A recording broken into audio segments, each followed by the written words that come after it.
आमचा इसर. हे पाऊस देवा बघ, सारी सुकून गेली माझी काळी आई अनवावर. पोटा नाही भाकर, आम्हाला आई कोणाचा आधार.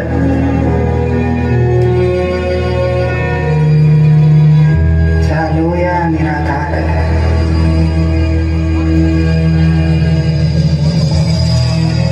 अरे कधी फुटणार तुला पाझर, आणि कधी तू धोतो बरसणार, कधी तू धोतो बरसणार.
बोल पोरा, काय म्हणतोस?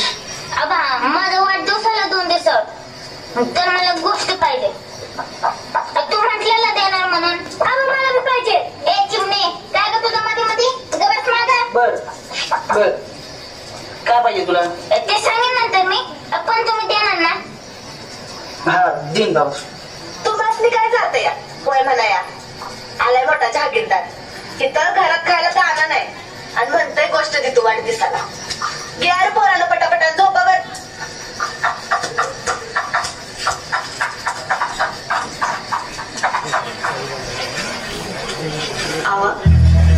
कशा पायताना नाही ते आज धावताय. उद्या उठून भलत सलत काय मागितलं म्हणजे घरात काय हाल चालू आहे ठाव आहे ना. इथं 2 यायचं घ्यायला अन्नाचा घास भेटणं मुश्किल आहे. कोणाला विचार करूस, मी बघीन काहीतरी. झोप आता.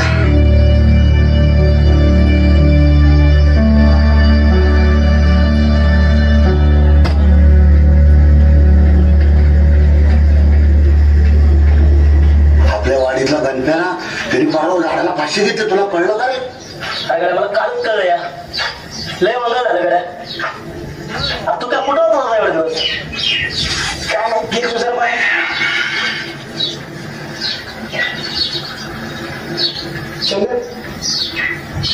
किचन विचार की जरा मिळत आली यार. पैसा असतं तर थोडासा वाढदिवस आल्या काहीतरी पाहिजे म्हणते यार ती. तुला वेगळं काय सांगायला करू. तुझी बी तिस्तारा आहे, आमची बी तिस्तारा आहे. या दुष्काळानं नको नको केलंय.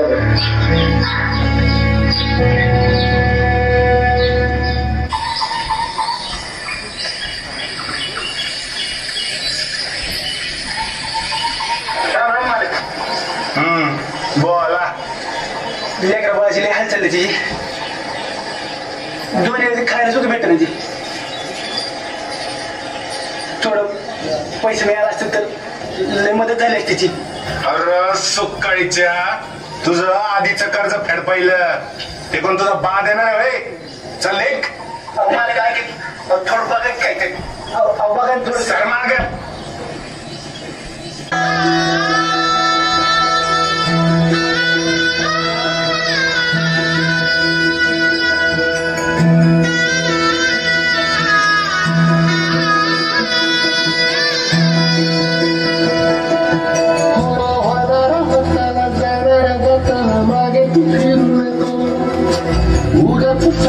खऱ्याची संगत खोट्याची खरू नको येईल दिवस तुझाही माणसाची घर सोडू नको तुझ्या हाती आहे गाव सारा सर्ग चाल काळजी रे देवा काळजी रे माझ्या देवा काळजी रे देवा काळजी रे.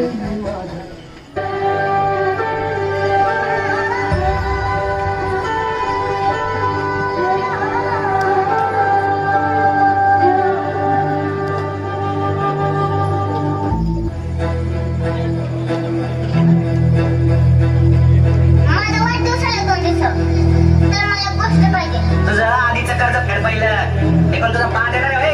तू म्हटलं होतं देणार म्हणून मला पाहिजे. तुम्हाला काय जाते या वय म्हणाया पैसे असते तर तुझी बेटी करा आहे आमची बेटी करा आहे. तुम्ही देणार ना. आल्या मोठा झाला नको केलं आधीचं कर्ज फेड पाहिलं ते कोण तुझा बा देणार आहे. तुझं आधीचं कर्ज फेड पाहिलं तू म्हटलं होतं देणार बा देणार आहे. तुझं आधीचं कर्ज फेड पाहिलं. आपल्या वाडीतला गणप्या तरी परवा झाडाला फाशी घेते तुला कळलं का रे.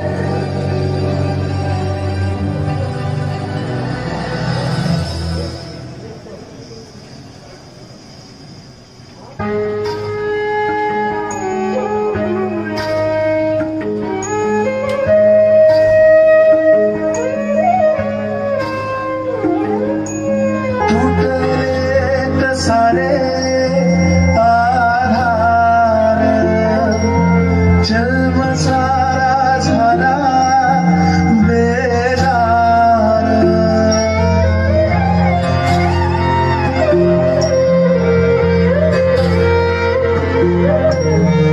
तुटले सारे आधार जन्म सारा झाला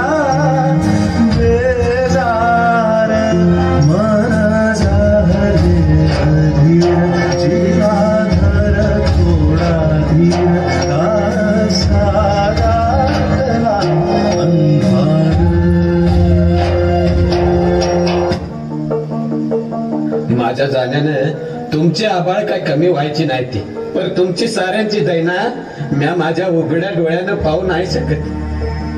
पावसाला जेव्हा बोलवलं तेव्हा एक टिपूस देखील नाही गळाला आणि जेव्हा बोलवलं नाही तेव्हा मातूर उभ्या पिकाला आडवा करून गेला.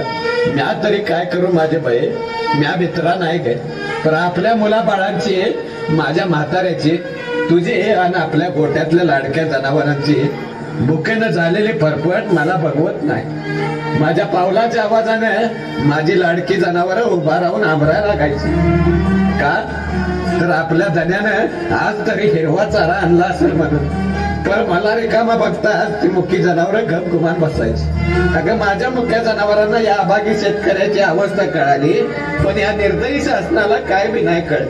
सगळं वज तुझ्या खांद्यावर टाकून जाताना लय वंगाळ वाटतंय. माझ्या पोराला सांग साध्यातला साधा शिपाई हो पण शेतकरी नगर कारण साध्या शिपायांनी जरी संप केला तरी त्याचा पगार हजारानं वाढतोय. ही सरकारी हलकट अधिकारी आज त्याला किंवा टेबला घालणं पैका मिळवत देते आणि आम्ही आमच्या कष्टाचं गावाचं पैको मागतोय तरी आम्हाला ते नाही मिळत. माझ्या म्हाताऱ्याला सांभाळ रागीट आहे ती पण लय माया लावतात. माझ्या जनावरांना रुसायला नको लावस माझ्या जनावरांना कसायला ऐकू नकोस. लय झालं तर रानावनात सोडून दे पण आपलं धन कसायाच्या हातात देऊ नकोस. आणि माझ्या लाडक्या पोरीला सांभाळ तिला माझा एक गुड मुका दे. पोरीला लय काम लावू नकोस. माझ्या बयेस 7 जन्माचं फेर घेतलं होतं तर अर्ध्यात सोडून जातोय. मला माफ कर तुझा जगी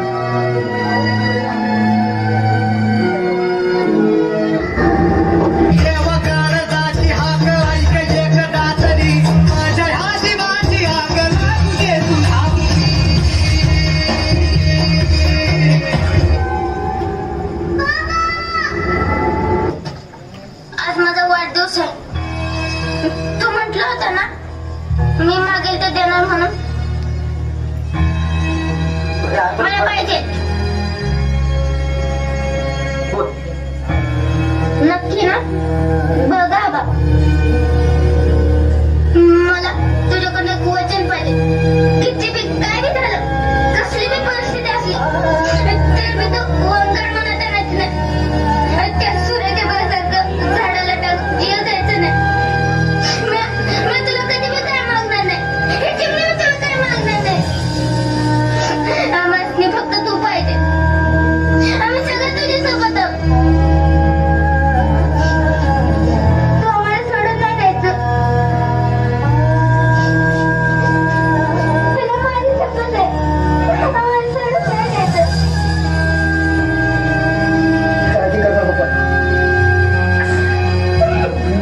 काय बी करणार.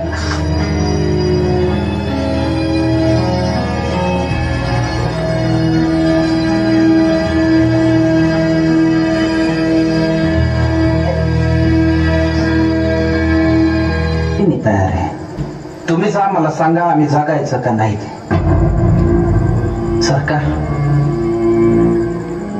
शेपूट हलवून हलवून म्हैस जमती पण पाठीवरचा कावळा उडत नाही. तसा आत्महत्येचा विचार आमची पाठ सोडित नाही. कोरड्या बळावानी कपाळ असणाऱ्या बायका, बिनबापाची लेकरं असल्यासारखी माळावर फिरणारी जनावर. हे सर गावाला नजर लागली म्हणून नाही झालं सरकार. गावाकडं कोणाचीच नजर गेली नाही म्हणून झालं. शिकलो नसतो तर किती सुखात राहिलो असतो. अन्यायाची जाणीवच झाली नसती. देवाचा कोप झाला असं समजून बसलो असतो अंधारात तुमच्या लाच दिव्याला हात जोडीत. गोचिडासारखे चिटकून बसले सातबाऱ्याला सावकार आणि बुजगावण्यासारखं उभं आहे सरकार. आभाळ वाटते सावध आईवर दुष्काळाचं कोप धनकत चाललंय आणि शेतकऱ्यांसाठी कोंडवाडे बांधायचं ठरवून सरकार शांत झोपी गेलंय. देश महासत्ता होण्याची स्वप्न बघण्यासाठी. खिचडीसाठी शाळेत जाणाऱ्या पोरानं चोरून आणलेली 2 घास खाताना त्याच्या बापाला अभिमान वाटावा पोराचा का स्वतःच्या जगण्याची लाज.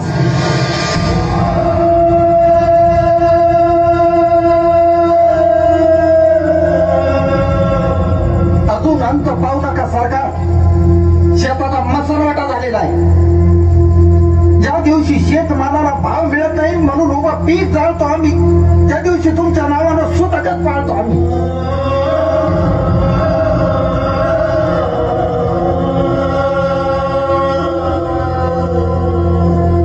आता तरी विचार करा, नाहीतर 1 किलो गव्हासाठी तुम्ही 1 दिवस देश गहाण ठेवलेला असत.